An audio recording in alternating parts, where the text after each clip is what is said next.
Berlin, in the 1800s, was a city of transformation.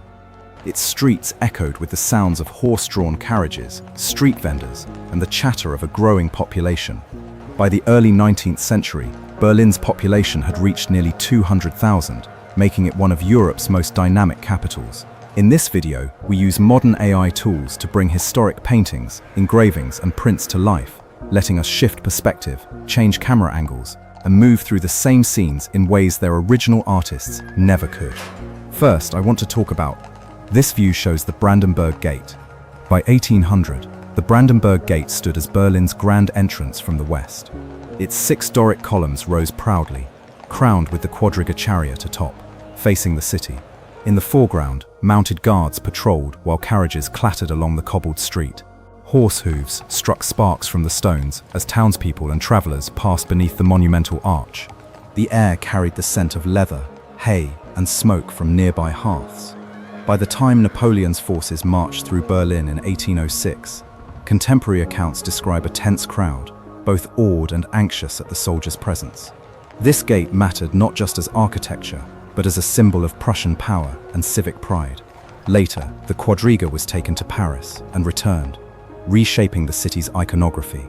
Today, Brandenburg Gate remains one of Berlin's most visited landmarks, its silhouette instantly recognizable. This view shows Unter den Linden. By the early 1800s, Unter den Linden had become Berlin's central boulevard, stretching from the city palace to the Brandenburg Gate. Trees lined both sides, their leafy canopies filtering sunlight onto cobbled streets. Carriages jostled for space with pedestrians, soldiers, and street hawkers. Street musicians played under archways, while the aroma of roasted chestnuts mixed with fresh bread from nearby bakeries. Crowds sometimes overflowed, slowing the passage of state officials or merchants. This thoroughfare was a lifeline for commerce, diplomacy, and public life. By the mid-century, the boulevard saw renovations with gas lamps and broader sidewalks, shaping the city's elegant, modern identity.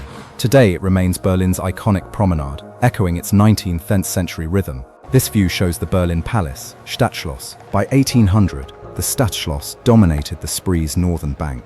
Its Baroque facades and ornate towers reflected royal authority, housing the Prussian kings and their court. Foreground shows palace guards, while carriages approached the main gates. Courtiers in rich fabrics mingled with servants and scribes. The palace was a hive of planning, politics, and ceremony. Yet, with large crowds and frequent state events, accidents were not uncommon, and records mention near clashes between guards and curious citizens. The palace mattered as the seat of power, shaping Berlin's governance and influence. Later, after 1918, it would fall into neglect and demolition. Remarkably, modern reconstruction allows visitors to glimpse its former grandeur along the Spree today.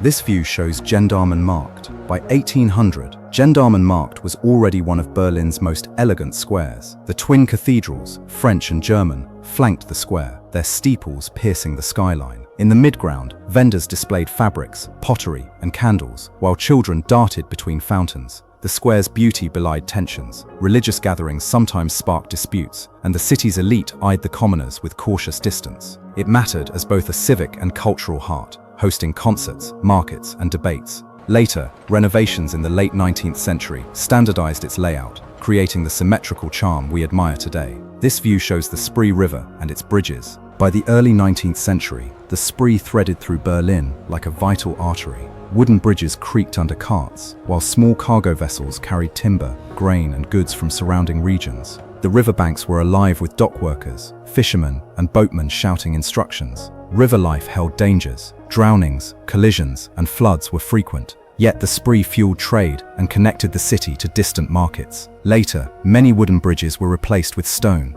reshaping Berlin's riverscape. Today, the Spree remains central to Berlin life, its waters reflecting both history and modern skyline. This view shows Museum Island. By the mid-1800s, Berlin's Museum Island began emerging as a cultural beacon. The Altes Museum, completed in 1830, opened its grand rotunda to visitors. Sculptures gleamed under the sun, while scholars and aristocrats wandered its halls. Foreground shows carriage arrivals and foot traffic on museum steps. Crowds often jostled for entry, and curators worried about preservation. The island mattered as a hub of education, art, and Prussian intellectual pride. Over decades, new museums appeared, forming a complex we recognize today as one of the world's great cultural sites, still accessible for visitors and historians alike. This view shows Hakkachermarkt. By the early 1800s, Hakkachermarkt thrived as a commercial hub. Stalls brimmed with produce, textiles, and trinkets. Merchants shouted prices, horses neighed, and townspeople haggled over goods. The air smelled of fresh bread, herbs, and livestock. Crowds often made passage slow and tense. Thefts and scuffles were common. This market mattered as Berlin's everyday economic center, supporting artisans, tradespeople, and urban life. Later renovations introduced permanent shops and standardized streets. Today, Hakkachermarkt is a lively cultural and shopping quarter, echoing its vibrant 19th century origins. This view shows Alexanderplatz. By 1800, Alexanderplatz had begun its rise as Berlin's busiest square. Open and wide, it connected major streets, with carriages, carts, and pedestrians moving in all directions. Street performers entertained, while newsboys called out bulletins. The hub also carried risk. Crowded intersections and horse-drawn traffic often caused accidents. The square mattered for transport, commerce, and public gatherings. By the late 19th century, electric trams and urban planning transformed the area into the heart of modern Berlin. Today, Alexanderplatz remains a central meeting place, linking history with city life.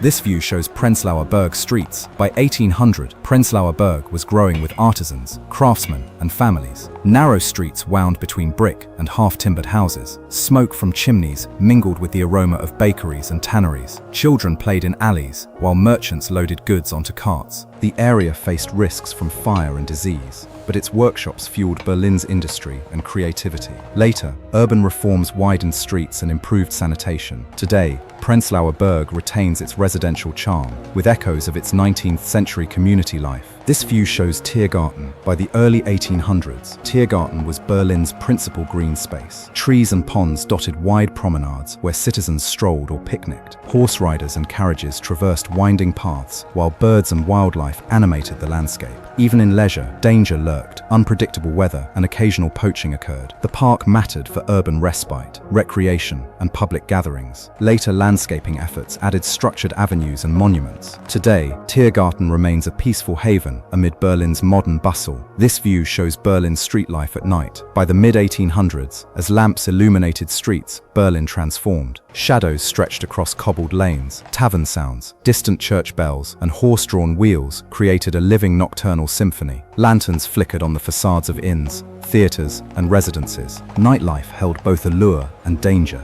Thieves, accidents, and overcrowding were common. These streets mattered because they revealed the rhythms of daily life beyond grand architecture. Today, walking Berlin at night, one can still sense echoes of this intimate urban past. Experiencing Berlin in the 1800s through these reconstructed scenes reminds us how alive the past can feel. Streets, bridges, markets, and squares carry stories of ambition, creativity, and resilience. If there's another city, moment, or scene you'd like to see brought to life in this way, let me know in the comments. Again, thank you so much.